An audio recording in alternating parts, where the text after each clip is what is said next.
வணக்கம் தாய்நாடு.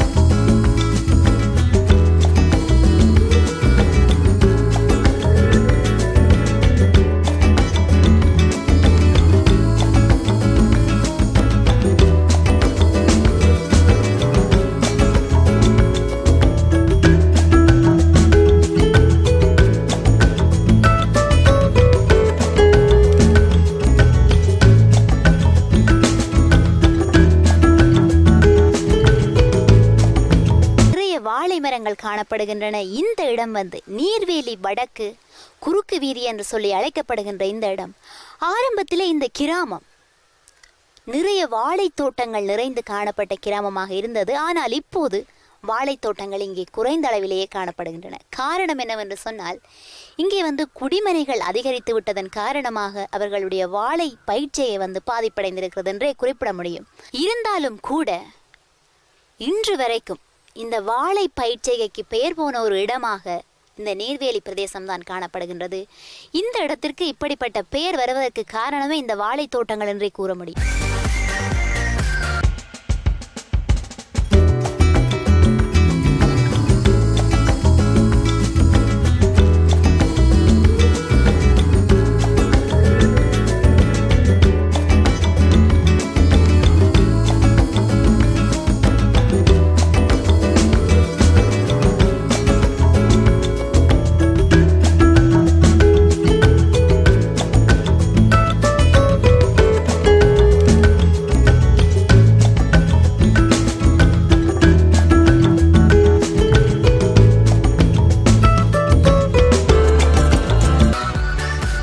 நீர்வேலி பகுதியை பொறுத்தவரையில் நீர்வளத்திற்கு குறைவே இல்லாத இடமாக இந்த நீர்வேலி கிராமம் விளங்குகின்றது. இந்த இடத்திலே முன்னிய காலத்திலே நிறைய வாழை பயிற்சிகளை செய்தார்கள். வாழை பயிற்சிகளை செய்ய வேண்டும் என்று சொன்னால் வாய்க்கால் வரம்பினூடாக தண்ணி பாய்ச்ச வேண்டும்.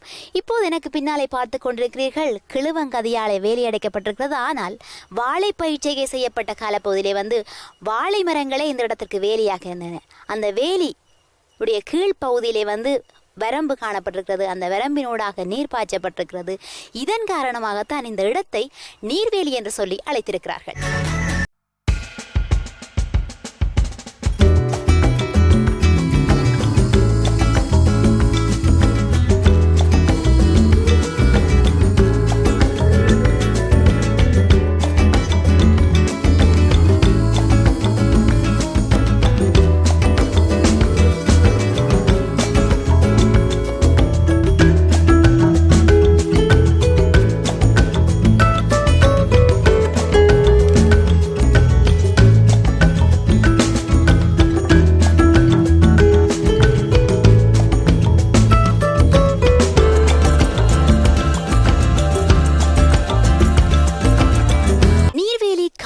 அம்பாள் விளையாட்டு கழகத்தினருடைய ஒளிபோல் விளையாடும் மைதானத்தை தான் எனக்கு பின்னாலே நீங்கள் பார்த்து கொண்டிருக்கிறீர்கள்.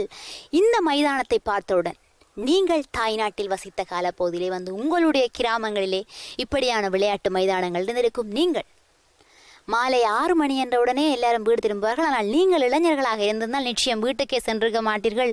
இருட்டு பட்டாலும் கூட உங்களுடைய விளையாட்டின் வேகம், விளையாட வேண்டும் என்ற ஆர்வம் விளையாடி கொண்டே இருந்திருப்பீர்கள். சிலர் சில நாட்களிலே அந்த விளையாட்டுக்கு செல்லாமல் ஏதோ ஒரு காரணத்தின் காரணமாக அந்த விளையாட்டை தவற விட்டிருப்பீர்கள். அடுத்த நாள் சென்றவுடன் ஐயோ இந்த விளையாட்டை தவற விட்டிருப்போமே என்று யோசிப்பீர்கள். சிலர் போட்டிகளில் பல கிராம வட்டங்களுக்கிடையே விளையாட்டு போட்டிகள் எல்லாம் இடம்பெறும். பல கழகங்கள் வந்திருப்பார்கள். நீங்களும் அந்த கழகத்துக்கு சென்று விளையாட்டு போட்டிகளிலே பங்கு பெற்றிருப்பீர்கள். சிலவேளை உங்களுடைய கழகங்கள் இந்த விளையாட்டுகளிலே வெற்றி பெற்றிருந்தால் நீங்கள் நிச்சயம் மிகுந்த மகிழ்ச்சி அடைந்திருப்பீர்கள். அப்படியான அந்த நாட்கால ஞாபகங்களை கூட நீங்கள் இந்த நேரத்திலே நினைத்து பார்க்கக்கூடியதாக இருக்கும்.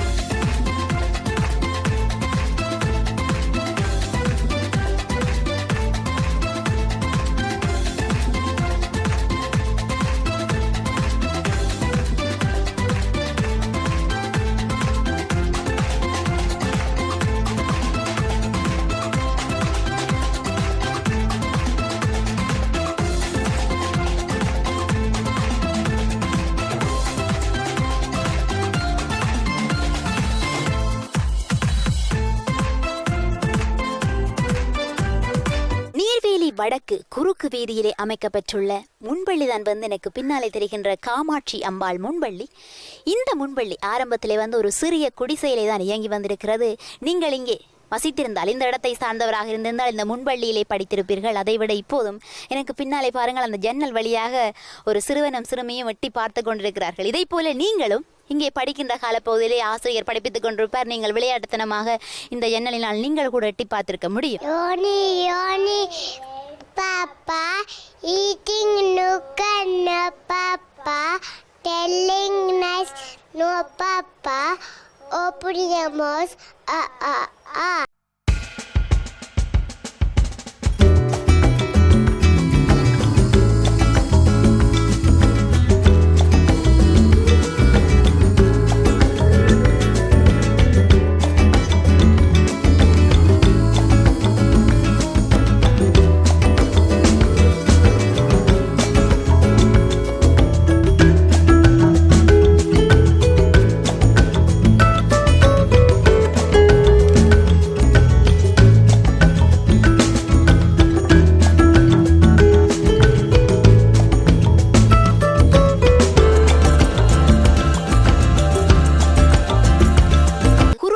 பொறுத்தவரையிலே அமைந்திருக்கின்ற எந்த கிராமிய அமைப்புகள் என்று சொன்னாலும், உதாரணமாக நீர்வேலி காமாட்சி அம்பாள் முன்பள்ளி, காமாட்சி அம்பாள் விளையாட்டுக் கழகம், காமாட்சி அம்பாள் சனசமூக நிலையம், காமாட்சி அம்பாள் கலையரங்கம் போன்ற பல்வேறு அமைப்புகளை நீங்கள் பார்த்திருப்பீர்கள். இந்த அமைப்புகளுடைய அத்தனை பேர்களுமே வந்து காமாட்சி அம்பாளுடைய பேரிலே தான் இயங்கி வருகிறது.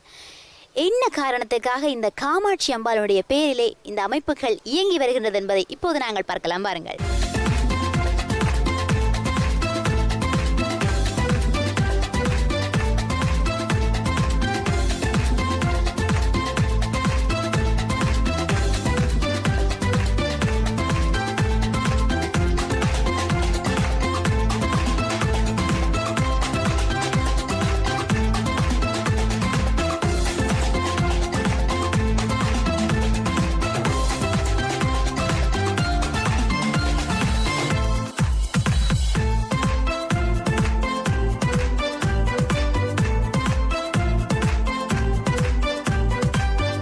நீர்வேலி வடக்கு குறுக்கு வீதியிலே அமைக்கப்பட்டுள்ள அத்தனை அமைப்புகளும் காமாட்சி அம்பாளுடைய பேரிலே இயங்கி வருகிறது என்று சொல்லி குறிப்பிட்டிருந்தேன் அல்லவா?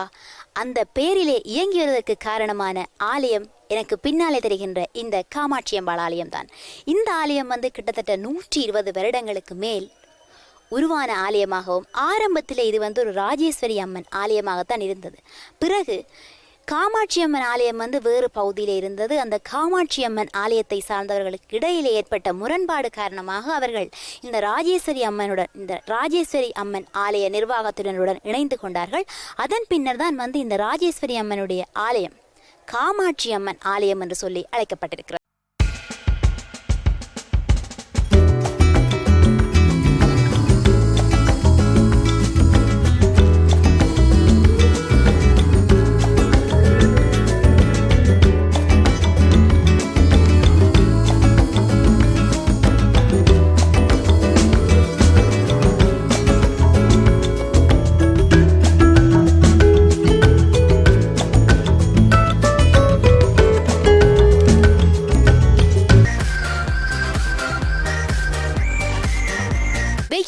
வந்து தலையில் தொப்பி அணிவோம், அல்லாது குடை பிடித்தவாறு செல்வோம். தொப்பிகளில் வந்து பலவிதமான தொப்பிகள் இருக்கின்றன. துணிகளில் தைக்கப்பட்ட தொப்பிகள், அதைவிட பனையோலையால் செய்யப்பட்ட தொப்பி, இன்னும் வாழை நாரினால் செய்யப்பட்ட தொப்பி, இப்படியான பல தொப்பிகள் நாங்கள் கண்டிருப்போம். ஆனால் இவருடைய தலையில் இருக்கின்ற இந்த தொப்பியை யாருமே கண்டிருக்க மாட்டீர்கள். இவர் இங்கே வேலை செய்து கொண்டிருக்கிறார். இந்த வெயில் சூட்டை தணிப்பதற்காக வந்து இவர் வாழை இலையால் தொப்பி செய்து தனது தலையிலே அணிந்திருக்கின்றார். பார்க்கவே மிகவும் அழகாக இருக்கிறது.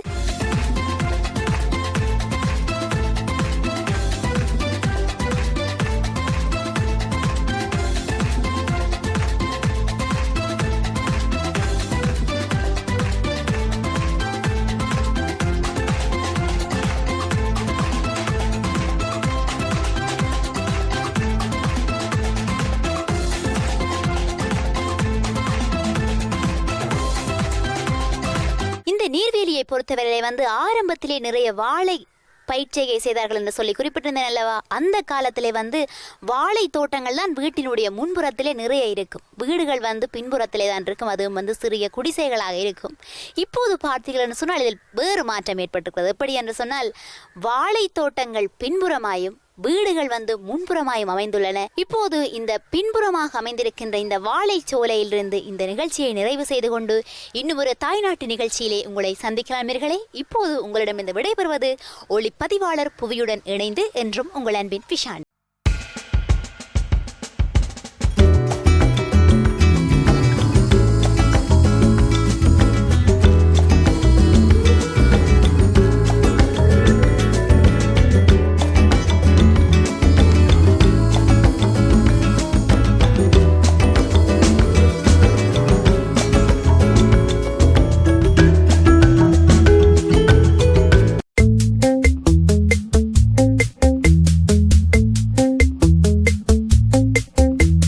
வணக்கம் தாய்நாடு. வடக்கு மாகாணத்தின் தீவு பகுதிகளின் சில இடங்களை நோக்கி சென்ற வணக்கம் தாய்நாட்டு குழுவினர் வரலாற்றில் கால்தடம் பதித்த இடங்கள், வரலாறாக மாறிப்போகின்ற இடங்கள் என எதையும் எவற்றையும் விட்டு வைக்காமல் ஒரு சிறிய இடத்தை கூட படமாக்கி காட்சிப்படுத்தியதின் ஒரு பகுதி இன்று உங்களுக்காக.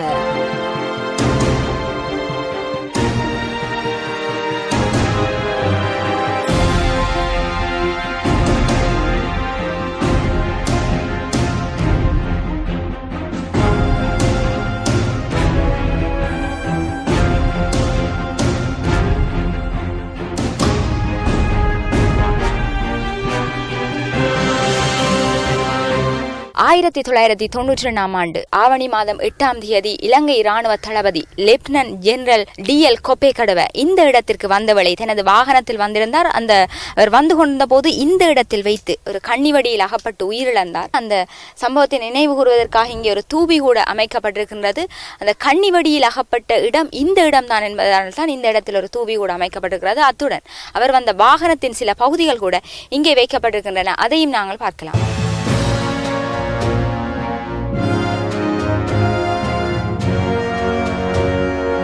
1980களில் ஜாழ் மண்ணில் பலர் அறிந்த இராணுவ தளபதிதான் டிஎல் கொப்பேகடுவ.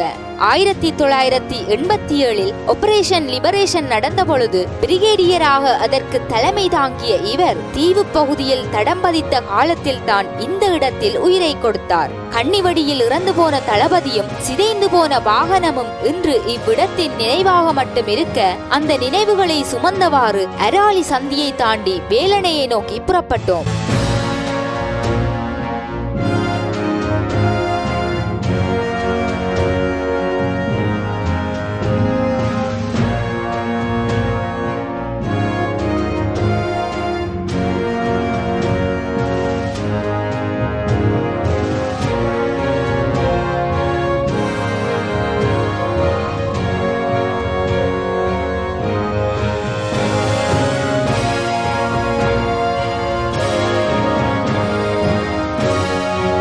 ஊர்காவல்துறையை நோக்கி செல்லும் போது அராலி சந்தியிலிருந்து திரும்பி வந்தால் முதலாவதாக இருக்கின்ற இடம் வேலணை. வேலணையில் தான் நாங்கள் நின்று கொண்டிருக்கின்றோம். இது வேலணை ஆரம்பிக்கும் முதலிடம். எனக்கு பின்னால் இருக்கின்ற ஆலயம் கூட இந்த நுழைவாசலில் இருக்கின்றது. அந்த ஆலயம் அதிசய வைரவர் ஆலயம். இந்த ஆலயத்திற்குள்ளே எமது தீவகத்தின் நுழைவாசல் யாவருக்கும் புகலிடம் என்று எழுதப்பட்டிருப்பதை கூட பார்க்கக்கூடியதாக இருக்கின்றது. அத்துடன் இந்த ஆலயத்துக்கு அருகில் ஒரு சிறிய ஒரு உணவகம் கூட இருப்பதையும் பார்க்கலாம். அந்த கடைக்கும் சென்று நாங்கள் தற்பொழுது பார்க்கலாம்.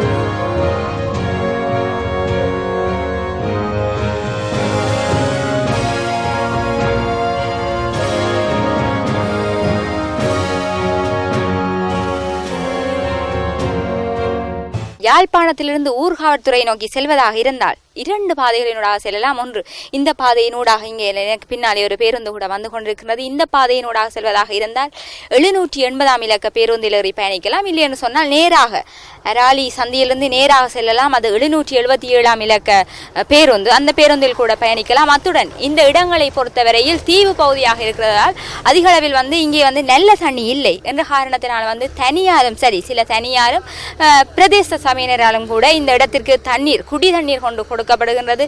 இந்த ஆலயத்திற்கு தேவையான தண்ணியையும் இங்கே வருகின்றவர்கள் பெற்றுக்கொள்வதற்காகவும் ரூபா 150 கொடுத்து இந்த இடத்தில் தண்ணியை பெற்றுக்கொள்கின்றார்கள்.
தற்பொழுது வேலணை வீதியில் நடந்து வந்து கொண்டிருக்கின்றேன். இந்த வேலணை ஒரு பெரிய இடமாகையால் இந்த வேலணையின் பகுதிகளை வட்டாரங்களாக பிரித்திருக்கின்றார்கள்.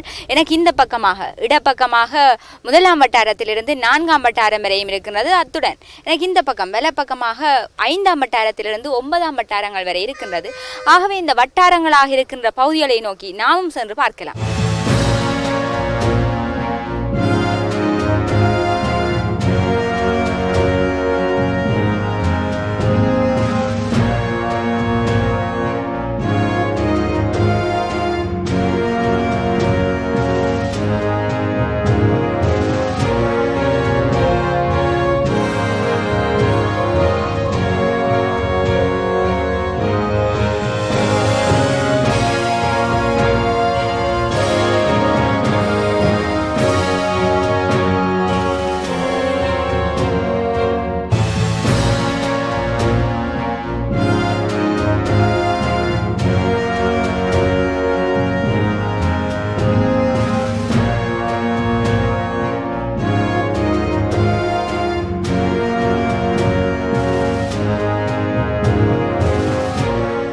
தமிழர்கள் வாழும் பகுதிகளில் இந்த தீவகத்தில் தான் அதிக வயது வரை வாழ்கின்றவர்கள் இருந்திருக்கின்றார்கள். அதுவும் நெடுந்தீவு பகுதியில் தான் கூடிய வயது வரை உயிர் வாழ்ந்திருப்பதாக வரலாற்று தகவல்கள் கூட இருக்கின்றன. அத்துடன் நாங்கள் தற்பொழுது வேலணையில் நின்று கொண்டிருக்கின்றோம். இன்று நாங்கள் இந்த இடத்திற்கு படமாக்க வந்த வேளை இந்த இடத்தைச் சேர்ந்த வீரஹத்தி என்பவர், இந்த வேலணையைச் சேர்ந்த வீரஹத்தி என்பவர் தனது 116வது வயதில் காலமாக இருக்கின்றார். அவரை போலத்தான் பல ஆண்டுகள் வரை உயிர் வாழ்கின்றவர்கள் இந்த தீவகத்தில் வாழ்வதாக இந்த பகுதியைச் சேர்ந்த மக்கள் குறிப்பிடுகின்றார்.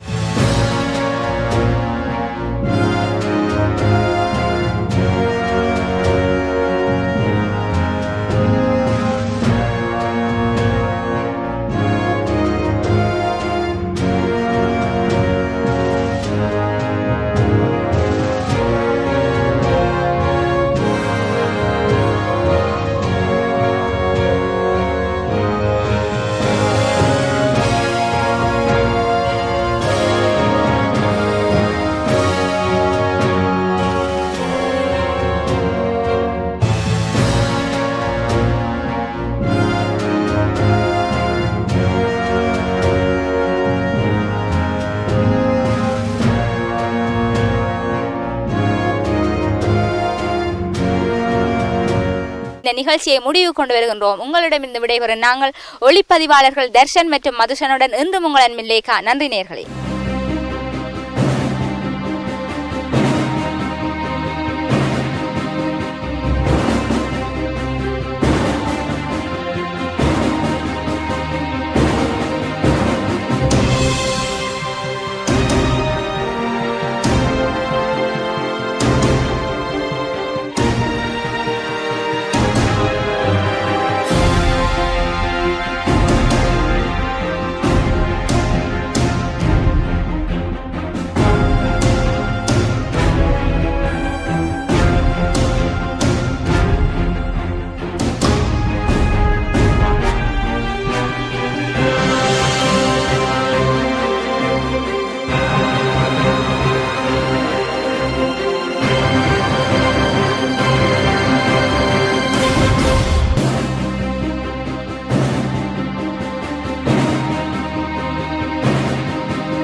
வணக்கம் தாய்நாடு. கிளைகள் எங்கே படர்ந்தாலும் வேர் இங்கேதான்.